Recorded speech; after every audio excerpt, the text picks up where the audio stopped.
নাসিহা foundation, রবের সন্তুষ্টিতে কল্যাণের পথে। সামর্থ্য হওয়ার পর কতদিনের মধ্যে হজ সম্পন্ন করা উচিত? হ্যাঁ, রাসূলুল্লাহ সাল্লাল্লাহু আলাইহি ওয়াসাল্লাম এটা বলেছেন, হাদিসের মধ্যে এসেছে, তোমাদের মধ্যে যে ব্যক্তি হজ যার উপর ফরজ হয়েছে সে যেন মান আরাদাল হাজ্জা ফালিয়াতাআজ্জাল, সে যেন যত দ্রুত সম্ভব হজ করে, যত দ্রুত সম্ভব হজ করে। ফলে আল্লাহ রাসূল সাল্লাল্লাহু আলাইহি ওয়াসাল্লাম হজকে 1 বছর নির্দিষ্ট কারণে ডিলে করেছেন। যদি কোনো কারণ না থাকে ডিলে না করাই হচ্ছে সুন্নাহ। যে বছর ফরজ হয়েছে সে বছরই আবু বকর রাদিয়াল্লাহু তাআলা নির্দেশ দিয়েছেন হজ করার জন্য, এবং সেই বছরই আবু বকর রাদিয়াল্লাহু তাআলা আনহু কি করেছেন, একদল সাহাবীকে নিয়ে হজ করেছেন। কিন্তু পরিবেশ এমন ছিল যে আল্লাহর ঘর এখনো কি হয়নি, আল্লাহর ঘর এখনো পরিপূর্ণরূপে কলুষমুক্ত হয়নি। এখনো মুশরিকরা আল্লাহর ঘরে চতুর্দিকে হজ করতে আসতো।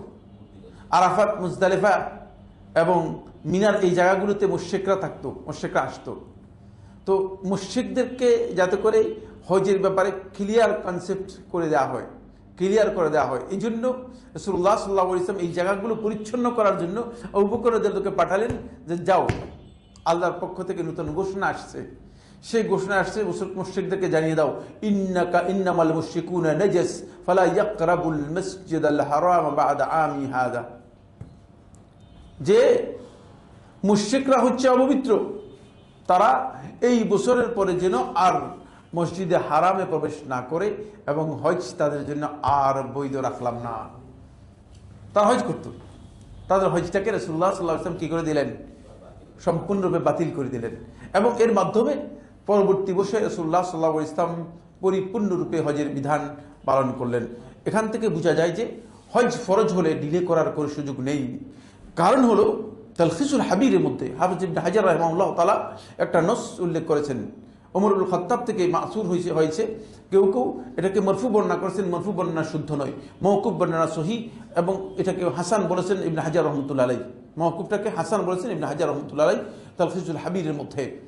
সেটা হচ্ছে এই যে ব্যক্তি মান ফারাদা আলাইহিল হজ ফামাতা ওয়া লাম ইয়াহুজ, যার উপর ফরজ হজ হলো কিন্তু সে ব্যক্তি মৃত্যুবরণ করলো হজ পালন না করে, লা আদরি আমাতা ইয়াহুদিয়ান আম নাসরানিয়ান, আমি জানি না সে কি ইহুদি হিসেবে মৃত্যুবরণ করেছে না খ্রিস্টান হিসেবে মৃত্যুবরণ করেছে।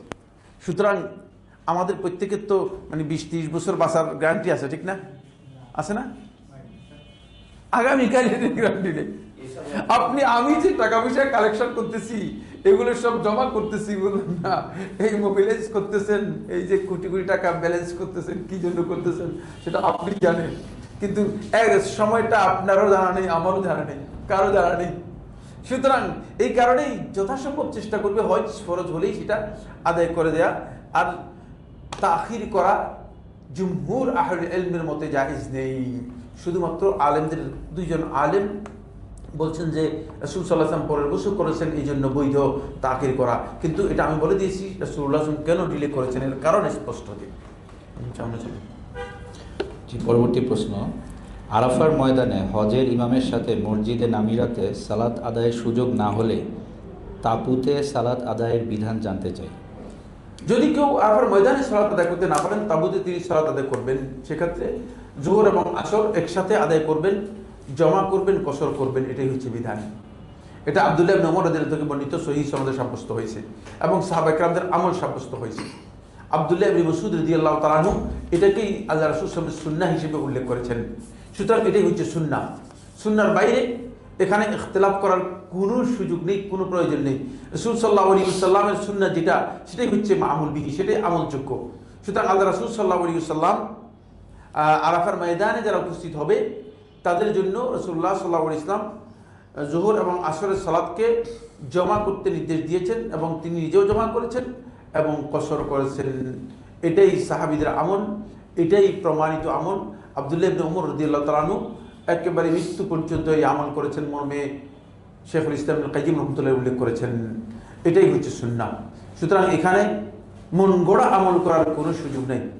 একদলকে দেখা যায় যে তারা জোহরের সময় জোহর পড়ে, আসরের সময় আসর পড়ে।